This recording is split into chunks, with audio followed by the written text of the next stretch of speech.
Hvad så alle sammen? Velkommen til en video i dag. I dag sidder vi med Lasse, som er med i serien, og så har vi en gæst med i dag. Vil du sige, hvem du er? Jamen, jeg er simpelthen Dr. Due. Ja. Som det var... Fuck, jeg blev rapet herovre. Men jeg kan heller lige hjælpe ham. Men i dag har vi tænkt os, at vi skal lave en monster spawner. Hvad er det? Eller, ja, lave en monster trap, eller hvad vi kalder den. For Lasse han har været ude af mine. Ikke også, Lasse? Ja, herovre. Yes. Så vi skal lave sådan en ding-tring trap ting. Hvad var det for en spawner, I fandt? En monster, tror jeg. Zombie. Ding-tring. Nå. Ja, måske. Jeg ved ikke. Jeg kan ikke huske det. Nej, jeg ramte ikke! Aha, nu. Det var mig og Lasse, vi har spillet her uden optag, så har vi altid skubbet hinanden over broen og sådan noget. Det er hernede et sted, hvor der er zombie hernede. Fedt. Jeg har fundet cooked. Hvor er den? Min brightness, den skal da lige lidt op. Har du Hold op. mærket det der? Jeg har bare ikke set Jeg kan fuldstændig. en fløjtende fis eller noget. What? Den er helt op på What? Hvad? Den siger den er op. Måske skulle du Hold op, den så er slå godt nok. din computer brightness op. Det går op for din skærm. Åh nej. Ja. For at være gæst, så skal du købe en ny skærm. Så skal lige ned og bruge penge på en ny skærm. Ja, så skal du være med i 10 minutter her. Altså, Yes. det går ikke. Så hvad fanden laver du? Så er det Ivan her. Hvad? Oh my god. Oh my god. Oh my god. Sådan, der er den jo. Der er jo pisse meget Ivan her. Fedt. Fedt. Fedt. Jeg ved ikke, om du har forstand på monsters traps. Der fik jeg lige en Steam-besked igen. Jeg har... Det du skrive til mig, men jeg nej, Åh, shit. zombie is on the way. Nå, nu er Sådan der nogle der. fakler. Der har vi tjekket det her ud. Altså. Ja, jeg har været dernede. Skal jeg skrive det ned? Åh, shit. Jeg vil lige bare fortsætte ud over. Jeg troede ikke, den gik ned. Åh, shit. Nej. Nå. Men lad os komme i gang. Ja, men vi skal jo lige have noget vand. Så der Rich med Spawner bare hele tiden. Har vi ikke noget kul eller sådan noget? Skal vi lige... Jeg Er kul her? gør op igen. Ja. Der er noget kul her. Jamen, jeg kan ligesom ikke have træ. Jamen, jeg har en stik på mig, tror jeg det var. Du, sådan. Jeg går lige op og hente nogle af de ting, vi skal bruge. Jeg skaffer noget vand, så. Jamen, er der ikke nogen spand? Jeg har en spand. Okay. Okay. Vi skal også have noget kobbel. Kan du skaffe det, du? Yes, det kan jeg godt. Det er meget sjældent i Minecraft, men... Det Må jeg ikke lige... Jeg kan ikke engang finde vejen op. Så det var sgu her. Nej, det var den anden vej. Men den tager vi sgu bare. Og der selvfølgelig var link til duen i beskrivelsen. Ja. Yes. Og Lasse han er outsider. Han har ikke nogen YouTube. Han Det kan har gøre jeg, den der men stil jeg uden gider YouTube. ikke. Nå, Lasse, der er noget, du ikke kan fortælle os, hva'? Nå, Lasse. Jeg gider ikke. Du gider simpelthen ikke. Nej. Hvad er det, du prøver at skjule for os? Har du sådan en makeup tutorial kanal til? Nej, det har jeg ikke. Sikker? Lash, 100 p. Lasses Fashions blog. Osh.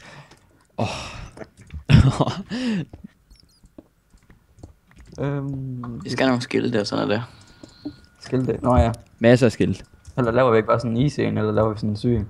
Vi laver også sådan en god en. Gå ind, gå ind. Og en god en der. Så ved I, hvad man laver en god en? Nej. Men det gør du vel? Det gør jeg. Det gør du. Jeg har nogle pickaxes med. Sådan 5. 5 pickaxes. Syg hoved. Jeg har 2.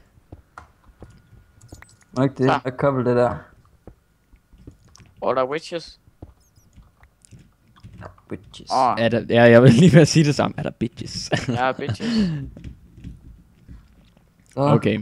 Eller Så er det ikke har noget, jeg- man skal bruge de der skilte, så skal man få dem til at svømme op af i luften, og så falde ned og dø eller sådan noget. Men nu skal du lige vente lidt. Eller i vanter. Skal jeg lige Er vente? det ikke noget, med, at man ikke kan blockhead i 1,8? Det ved jeg ikke. Men jeg skal lige nakke den her bitch. Sådan. Bitch down! Jeg kommer her. Yes. Vi venter også kun på dig, Lasse. Kun på dig. Au. Jeg har ikke noget mad. 2 sekunder. For helvede. Der er heller ikke noget i basen, tror jeg ikke. Jeg har 10 stykker mutten. Mutten tror jeg det her. Jo. Der er mange skeletons her. Flækker dem lige. Skal den ikke gå i her? Nej! Nej. Åh! Jeg går over og henter et spand vand mere. Det tror jeg, vi skal bruge. Jeg har 2. Nå, har du 2 spand vand? Ja. Oh god. Vi laver bare en evighedsskilt dernede. Jeg vil lave en øjenlæge. Det er godt, du. Der er ikke noget diamond dernede eller sådan noget, vel? Det ved jeg ikke. Du sagde, du havde tjekket det. Det gjorde du altså. Nå. Nå. Ja, okay. Så har jeg nok tjekket det lidt forkert. Og jeg vil lige tjekke det forkerte sted. Jeg var lige gået forbi der, hvor der var diamond. Der er lidt iron her. Ej, det var bare en, tror jeg. En. Ja, okay, Jeg fandt 16 på et sted. Åh. Lige før. Åh. Det var det. Nej, det var ikke. De er bare ved at skubbe mig ud over kanten. Det er aldrig. Det var aldrig. Det var aldrig. Vi dør aldrig. Men i næste episode, der tror jeg, vi skal lave noget dyrfarm et eller andet. Var der nogen, der sagde, vi skulle? Ja, og vi skal også skrive et skilt, hvor der står Dash Your Swag. Det gør vi ikke. Vi må ikke lyve. Okay. Nej. Vi kan lave sådan en tempel, hvor vi offrer dashes til Justin Bieber. Ja. Ja, Det er en god idé. Det gør det vi er egentlig. måske en af de bedste idéer nogensinde. Ja. Yes. Så skal vi lave sådan en springvand og alt muligt, sådan vi offrer ham til Justin Ej, Bieber. så hælder jeg bare Faxe Kondi ud over med en tastatur. Nej, hvad er det? Nej. Nej, en handicapper er. Åh, nedlad. Jeg tror Nej. simpelthen, ej, var det nederen. Nå. Det må... Skal vi ikke lige klippe i det, så kan Lasse komme ned. Jo, vi klipper. Jo, Vi ses klipper. lige om lidt. Tilbage. Jeg har lige lavet sådan en venlig ven. Ja, Og du har fjernet dit Faxe Kondi. ja, nu er jeg tilbage med tørt tastatur. Ej, jeg bliver spamme på Steve. En mere. Ej. Jeg skulle ikke have skrevet jer to. Nå, men du har styr på det der shit. Okay, Ja. og Lars. Ja, Skal vi ikke beholde det der? Ellers så spawner det ikke. Færdig. nej.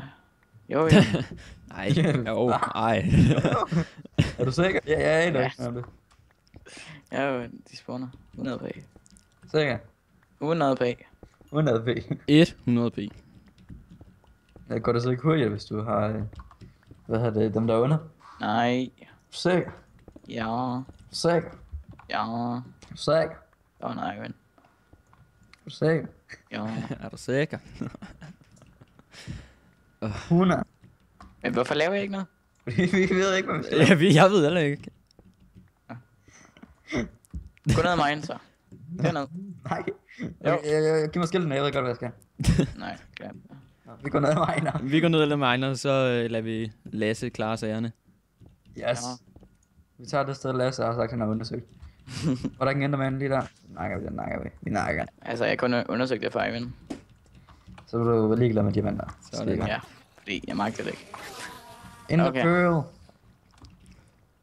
Der er creepers overalt. Nu gennem... Der er 4 creepers. 4 creepers. Ja. Åh, shit. Der var lige 8 gunpowder, tror jeg faktisk. Nå. Fedt. Der er en mere deroppe. Hvis jeg ikke har brugt alle mine pile på at skyde Lasse i starten, Så kunne du ikke være douche. så kunne jeg ikke være douche. Nej. Nu glemte jeg helt at give ham der Lasse hans cobblestone. Ja, det er sgu lige meget. Glem det. Glem det. Glad. Skeleton. Ej, giv mig nogle bones. Jeg fik nogle bones. Er du snart færdig, Lasse? Nej, glem det. Lige så op og kigge, hvad han laver. Ja, det kunne man også. 1, 2, 3, 4, 5, 6, Loading coming. 8. Du skulle lige til at bygge med iron, du skulle. Ja. Til mig. Hvor er Lige det her. henne? Nå, er det helt deroppe? Nej. Ja. Au! Nå. Nå, det. Var du? Kom, så miner vi derud. Men hvad? Hvad skal jeg bruge det her Jo, til? Kom nu bare, gør det. Vi gør det. Gør det. Han slagter os, hvis vi ikke gør. Ja, du føler? Det er bare helt lort. Ja, så tager jeg den anden. Er du sikker, Lasse? Mm. 100? Lasse, han er 100 p sikker. Nej, 100. Sådan. Shit. Hvad? Shit, just got real. Så er der bare langt ned på den anden side. Ja.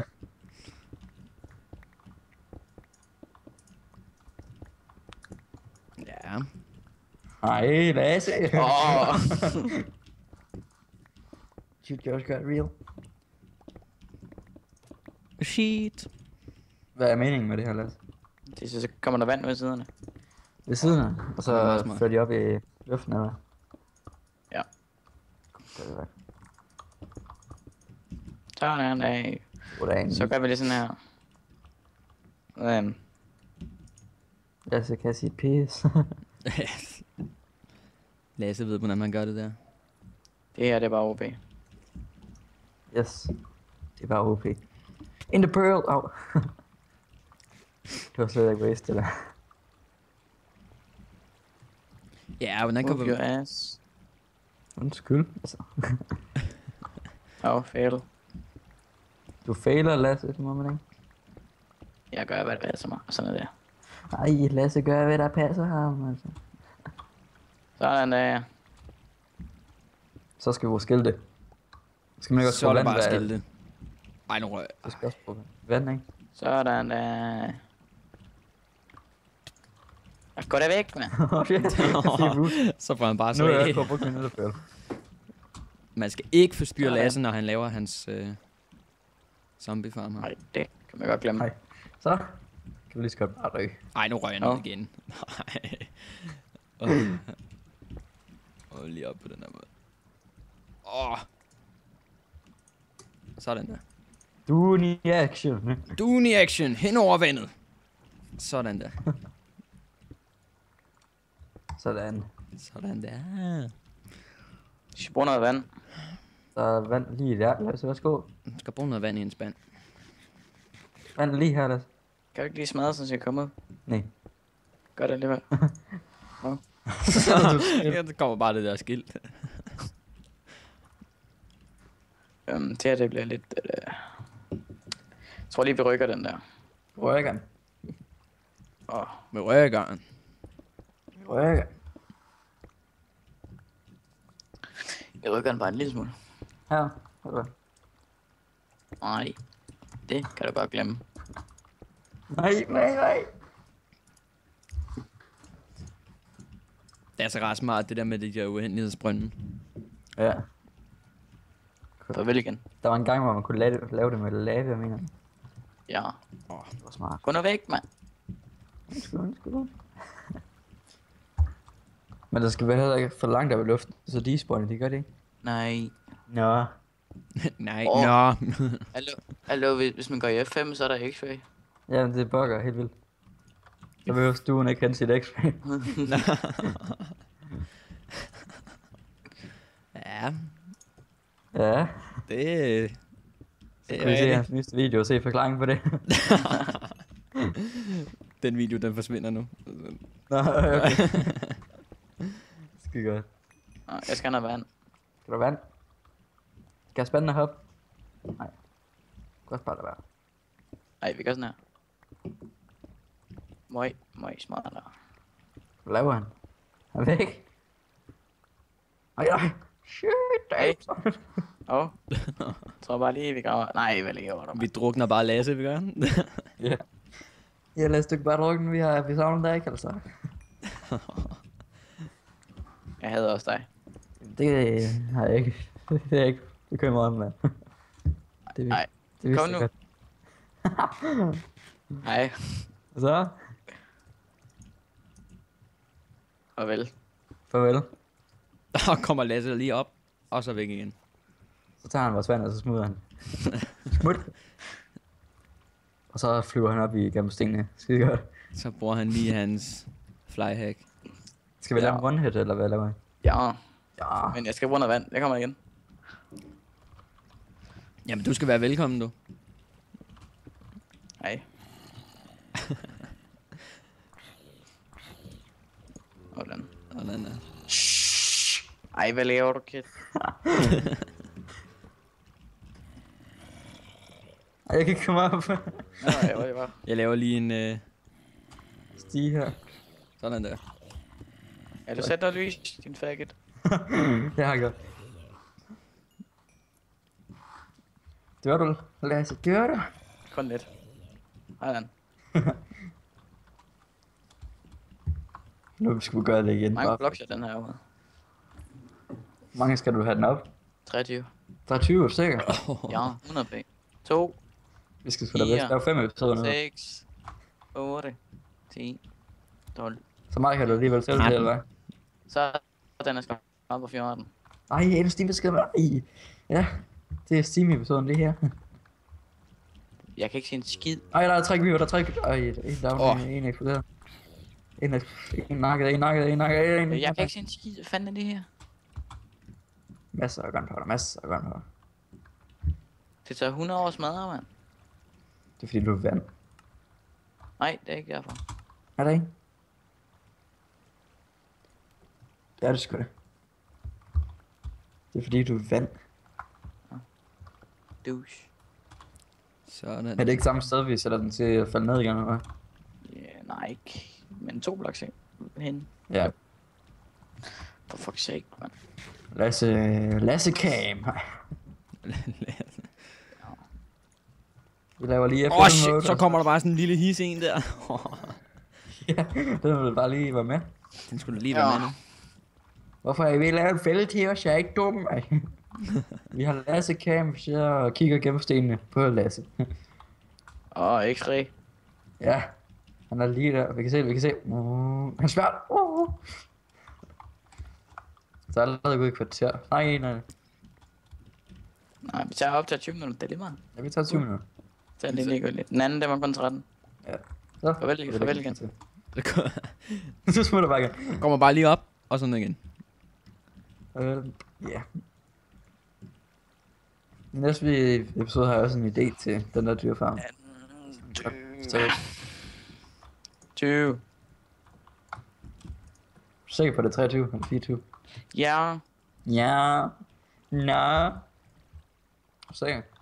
100 p. 100 p. 100. Og 10 p. 100.000 bajer. Ja. 110 pølser. For 20 kroner. Ja, det er et godt tilbud. Kun i Føtex. Netto og Bilka og... Og Lidl og... Ja, hvad der ellers er. Skal vi gøre. Et specielt tilbud. Kun i Føtex, Bilka og Føtex igen og Netto og... Og din lokale købmand. Ja. Hallo, kid. Hvad? Du går lige derned. Okay. Åh, Det var ikke Gå derned. Gå får derned. bare sådan en Nej, slag. derned. Nej, Ja. Ja. Og så gå helt ned i bunden. strukner mig. Nej. Og så? Så gå der hvor du står nu. Nej, du skal ikke op. Du skal Nej, okay. gå helt ned i bunden. Ja, ned i bunden. Se, hvor langt jeg skal gå ned. Easy boy. Sådan. Må jeg gå op nu? Ja. Jeg kommer, Lasse. Jeg kommer. Okay. Okay. Jeg fanger dig, Lasse. Okay. Jeg håber ikke, du dør det her. Nej, det gør du nok. Ikke. Au. Må jeg komme ud nu? Nej. Hvordan kommer jeg ud? Det ved jeg ikke.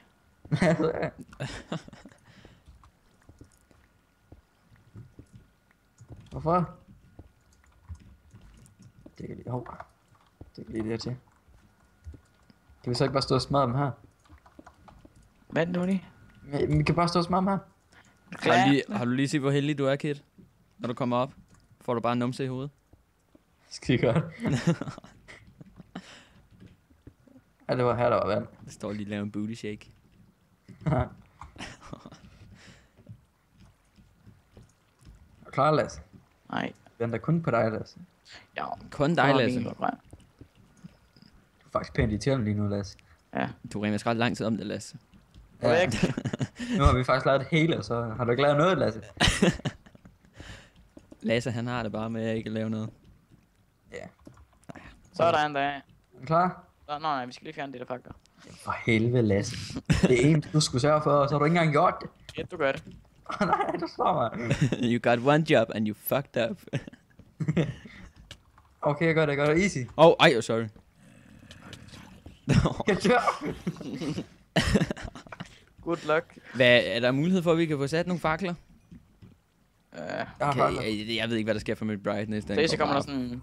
Den var sagt. Okay, lad mig se, hvad fanden er der lavet?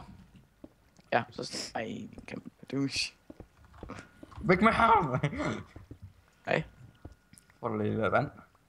Skal vi se, om der kommer nogen? Hvor var det, vi skulle dræbe den? Var det ikke hernede? Ja. Hvor du dækker til, Lasse? Hold da. Nej, den er død. Ej, den gjorde jeg. Gør den sgu da. Gå væk. Tester lige. Den døde. Så bare lige lave den ene kortere. Det er det meget, forstår det ikke det. Gå væk. Gå du væk. Nej. Okay. Jeg vil helt døre, Lasse. Kom on.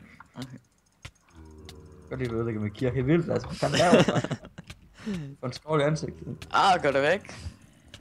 Dræb ham. Kommer nu snart. Det ved jeg sgu da ikke, mand. Hvad er det nu for at gøre? Ikke noget, men det tager jo ikke langt. Det skal jo 23 blocks op. Ikke. De sidder alle sammen stop dernede. Må jeg se? Lol. Hvor er jeg på det? Så smadrer bare Lasse ned. Det er sgu da fordi, du har lavet 2 blocks din spade, mand. Nej, jeg har det ikke. Jo, du har. Nej. Jeg har ikke lavet noget dernede. Jo, du har. Prøv lige at komme ned og kigge. Hvad? Nej. Hallo, fucking mere, mand. Hvad? Prøv at se. Du... Hey. Det var dig, Lasse. Det var din skyld. Sådan, nu virker det. Nu virker det. Boost. Boost ham. Jeg har kun 2 liv, mand. Det var ikke så meget. Ej, de dør. Må jeg se, ryk dig. Men den døde lige. Den laver den ikke en kortere. Kom on. Hvad laver du, mand? Nej, ryk dig lige. Oh my god. Ryk dig nu, jeg skal sætte den box.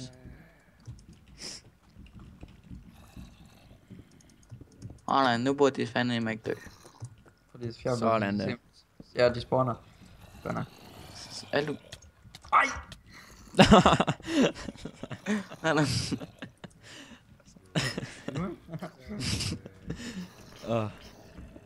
Vil du gerne op? Ja. Okay. Gerne, ja.